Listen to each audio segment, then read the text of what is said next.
Thank you, everybody, for coming. I'm Alastair Upton, Chief Executive of Creative Folkestone. We were the lead partner of Pioneering Places East Kent, which was the country's the joint largest Great Place scheme. And that's what we're coming to look at today and to celebrate the end of that project. It took place across East Kent, but in 4 particular towns, so Canterbury, Dover, Folkestone and Ramsgate. And they're all priority 1 areas in the Levelling Up prospectus, and 3 of them are in the left behind coastal towns. So really important places at this time when everybody's concentrating on that to see how projects have worked to change places, and it's been a privilege to be part of that. The idea behind them in part was to take historic spaces that have lost their purpose. So they were built for something and they're no longer right for that purpose and are being left. They could be brownfield sites or historic buildings or ports, and to see what could be done with them, because the market has left them behind and nothing is changing. And so we were bringing artists and creatives in to see if that spark of imagination gets you to see things slightly differently. Because with imagination and with that creativity, then it is just possible to tackle problems that we've seen as being endemic or difficult to grasp. And that's what all these 4 projects have done. And of course it's imagination, it's about partnership as well, through different agencies, different parts, but it's really getting artists with a sense of empathy, to understand the sites, the history, but more important than anything, for community, to work with the community, because that's how you generate the energy for change.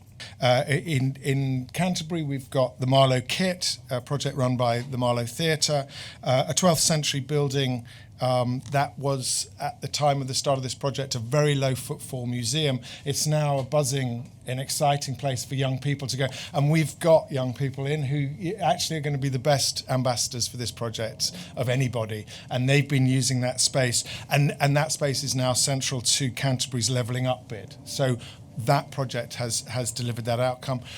Dover and Fort Burgoyne and the Land Trust, a particular thank you to the Land Trust, because the rest of us are all arts organisations with our quirky cultures, and the Land Trust stood in and said we wanted to be involved, and they've been a brilliant partner that we've learnt from, and hopefully they've learnt from us. But they're opening up a 19th century fort that wasn't being used, and they've sort of done a proof of concept that the public are interested, and they've managed to show that people want to get in there and use that space. Ramsgate, which is being run by Turner Contemporary, based in Margate, have been working in the country's only royal harbour, and it's a heritage action zone, and they're looking at how that harbour can use and be an engine for economic development for the area around it, which is in great need, and they've got a wonderful artwork that they've placed there.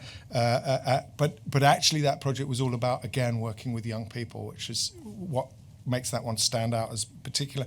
And then lastly, Folkestone, where Creative Folkestone's been working in an abandoned gasworks site, bringing a spotlight to that, and we've been doing that since 2012 with Jill Bradley as our artist, who put the first piece in there, and then we've got 3 more for this triennial, and we're really thrilled that the council has purchased the site and is now going to build out on that with some houses, a site that has been neglected and abandoned in the middle of a community for over 50 years, dragging an area down.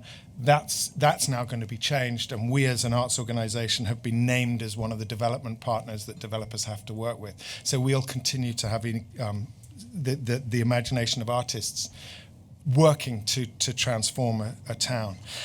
And that's true of all the 4 projects, that they have had material impact. So the project size was about £1.5 million, spent over 4 years, a relatively low amount. But we can say that from that, there's been £39 million worth of development funds that have come into play on all of those sites.